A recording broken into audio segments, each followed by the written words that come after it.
Greetings, friends. Welcome back to the broadcast. Today, we are starting our week with some wisdom, some encouragement from the Psalms and from the Proverbs.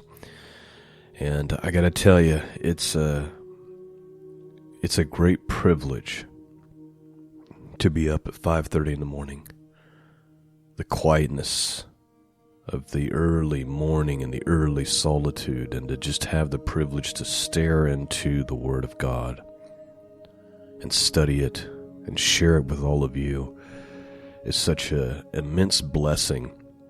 And I think at times we take for granted just how blessed we are to have such an opportunity when we compare ourselves with the rest of Christian history. The great access that we have, the freedom that we have to study it, is profound, but most don't understand how profound. And so let's open up our hearts this morning and just be joyful and be grateful that we can do this. We're looking at 3 Psalms this morning, 3 short ones, and the first 2 are similar, and the third is a contrast to those first 2. So we're looking at Psalm 52, which is really dealing with the danger of that person who trusts in his own abundance, trusts in his own riches, and strengthens himself in his own wickedness. Psalm 53 is dealing with that foolish person who says in his heart, there is no God. And it's completely contrasted with Psalm 54, a very short 7 verses, where the psalmist says, the Lord is the one that upholds my life. So I'm going to read these back to back, and I pray they pierce your hearts this morning. Let's begin. King James Bible, starting with Psalm 52, 53, and 54. Verse 1. Why boastest thou thyself in mischief, O mighty man? The goodness of God endureth continually.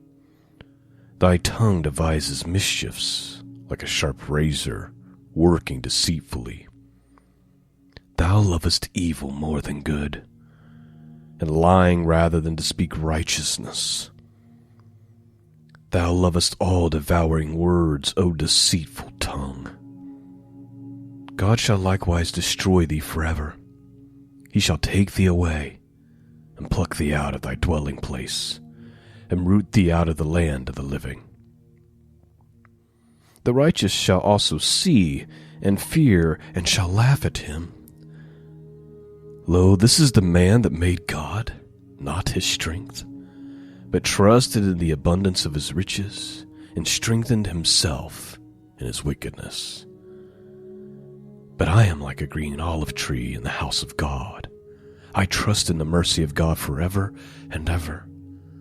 And I will praise thee forever, because thou hast done it.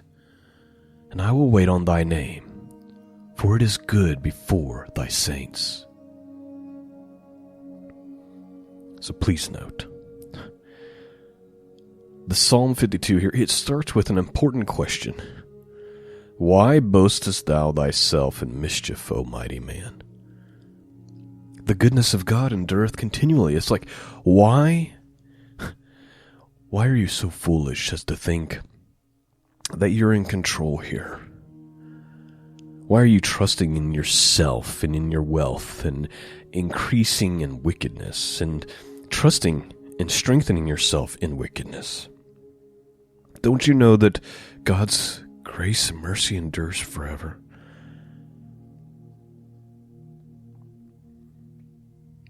And it points out here that the righteous will see. And there's an idea throughout the scriptures that in the end the righteous will see. It'll all be in the open. And everyone is going to see the blessings handed out and the cursings handed out. the right hand and the left hand. David, the author of this psalm, says, You increase yourself in your wickedness, but I am like a green olive tree in the house of God. I trust in the mercy of God forever, and I will praise thee forever, because thou hast done it, and I will wait on thy name, for it is good before thy saints. Let's look at Psalm 53. A fool has said in his heart, there is no God. Verse 1. The fool hath said in his heart, there is no God.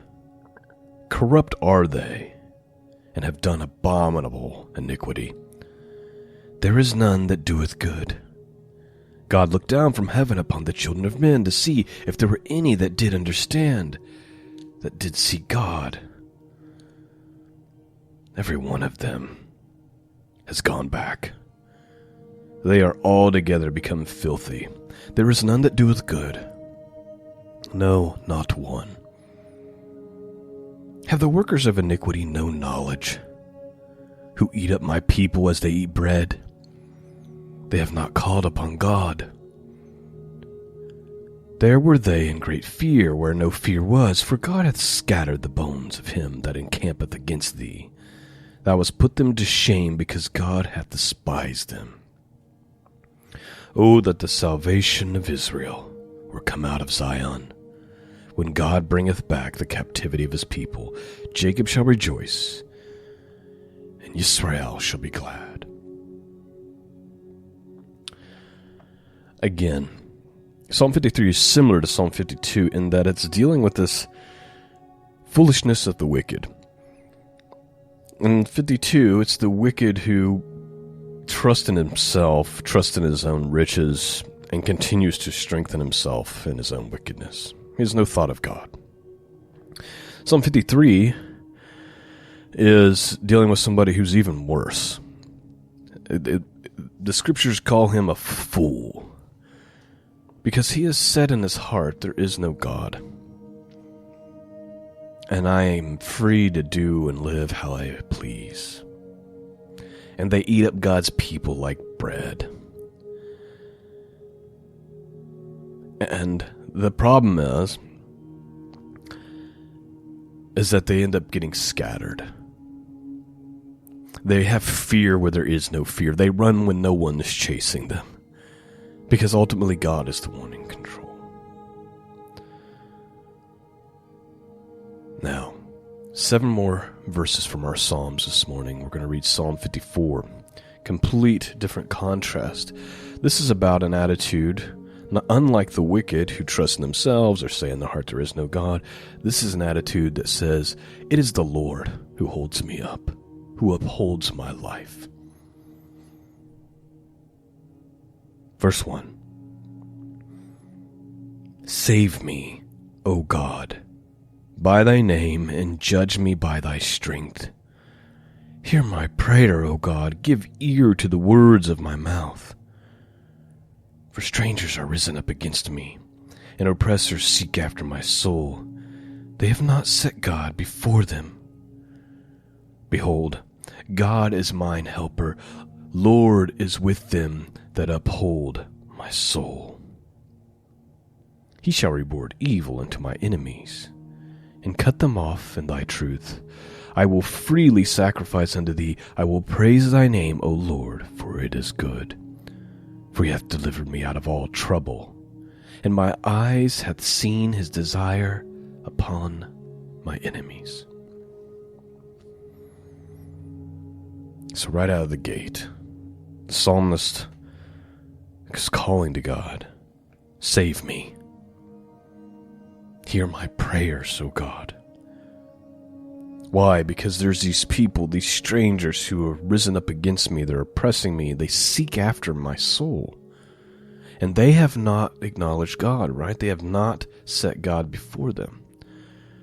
But God is my helper, and the Lord is with them that uphold my soul, and he shall reward evil unto my enemies. For he hath delivered me out of all trouble. That is our Psalms for this morning. I hope they spoke to you. Let's finish up by reading and getting some wisdom from the Proverbs. We're ready for chapter 5.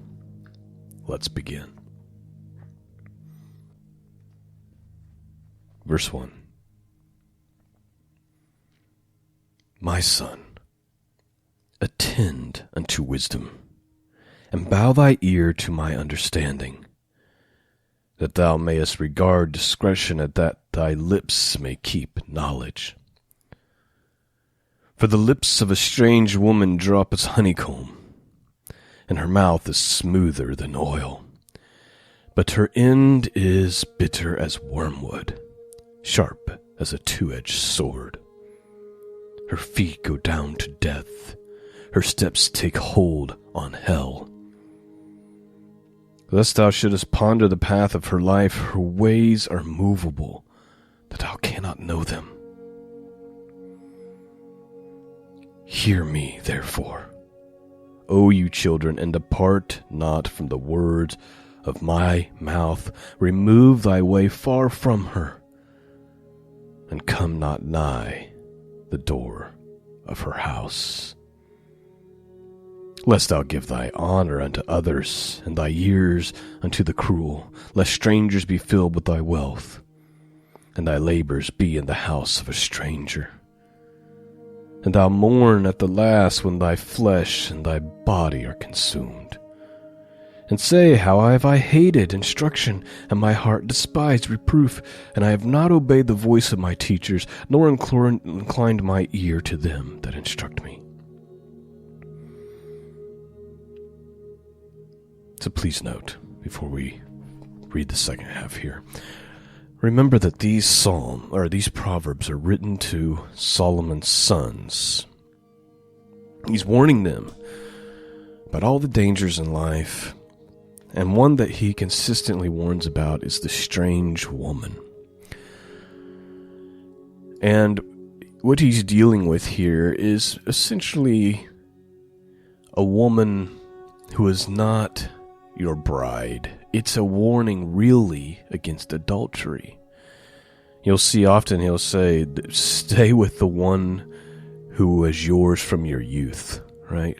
Like stay with the woman that you fell in love with, that God provided for you. If you go off after the strange woman, if you go after this adultery, while it looks very appealing on the surface, very desirable on the surface, very pleasurable in the moment, it will destroy your life. It'll destroy everything.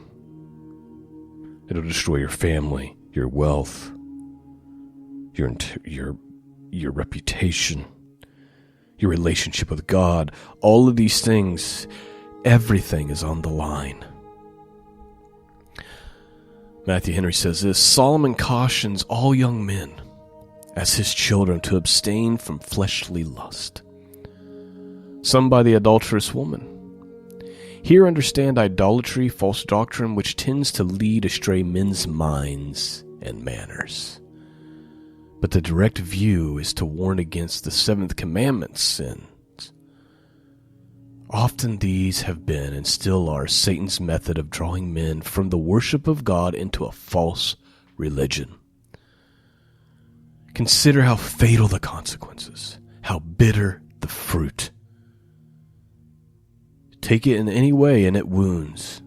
It leads to the torments of hell. Beautifully written commentary there by Matthew Henry. Just perfectly outlined. For men, and I can't speak for women because how could I? But I can speak as a man, and I can tell you that this is the area that weakens men the most. This is where great men, good men, find themselves wrecking their lives over a moment. And I compare adultery. I compare this situation where something looks really, really good and appetizing in the moment, but has fatal consequences for something that's mere minutes. Mere minutes of pleasure, fatal eternal consequences. Destroys your family. For generations, potentially. I compare it to when Esau gave up his blessing for a bowl of soup. You had it all, man. You had it all, but you couldn't control your appetite. And look what you did. That's what's at stake here. That's why this is so serious. And this is why Solomon warns his sons of it over and over. Remember, Solomon, wisest man that ever lived, still couldn't control his appetites, had hundreds of wives. Many of them, most of them, did not acknowledge the one true God, and his life was chaos as a result. He should have just stuck with the one woman of his youth. But he had to have all these strange women. And he knows. And that's why he's writing this down multiple times. All right, let's finish our study here. I'm just going to pick back up at verse 10 here. Continuing those warnings. Lest strangers be filled with thy wealth, and thy labors be in the house of a stranger, and thou mourn at the last when thy flesh and thy body are consumed. And say, how have I hated instruction, and my heart despised reproof, and I have not obeyed the voice of my teachers, nor inclined my ear to them that instructed me. I was almost in all evil in the midst of the congregation and assembly. Drink waters out of thy own cistern, and running waters out of thy own well. I think, please note that description from Solomon, that is a great euphemism, great symbolism. Like, don't go after this strange woman. Don't be a fool and wreck your life. Rather, drink water out of your own cistern, and running waters out of your own well. Verse 16, let thy fountains be dispersed abroad and rivers of water in the streets. Let them be only thy own, and not strangers with thee. Let thy fountain be blessed, and rejoice with the wife of thy youth. Let her be as a loving hind and pleasant roe. Let her breast satisfy thee at all times, and be thou ravished always with her love. And why wilt thou, my son, be ravished with a strange woman, and embrace the bosom of a stranger? For the ways of a man are before the eyes of the Lord, and he pondereth all of his goings. His own iniquity shall take the wicked himself, and he shall holden the cords of his sins. He shall die without instructions, and in the greatness of his folly he shall go astray. Let me read verse 21 one more time. For the ways of a man are before the eyes of the Lord, and he pondereth all of his goings. The Lord sees it all, and what you reap you will sow. Great wisdom and encouragement this morning from the Psalms and from the Proverbs. I pray that you've been blessed and strengthened, and I hope this sets you off on the right path as you move forward through this week. Thank you for your support. Those of you who support the podcast, thank you for your prayers. They're much needed, much coveted. That's all I have for you this morning. Peace and grace be with all of you. And until next time, God bless.